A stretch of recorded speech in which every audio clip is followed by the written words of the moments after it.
How to fix if you have please enter a valid full name problem. Hi everyone, I'm here to assist you today. Without any delay, let's jump right in.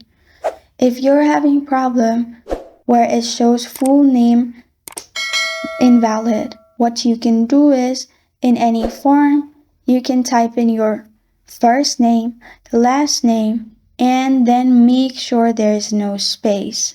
Sometimes adding space after your last name can cause this problem. So after you write your first name and your last name, make sure there is no space.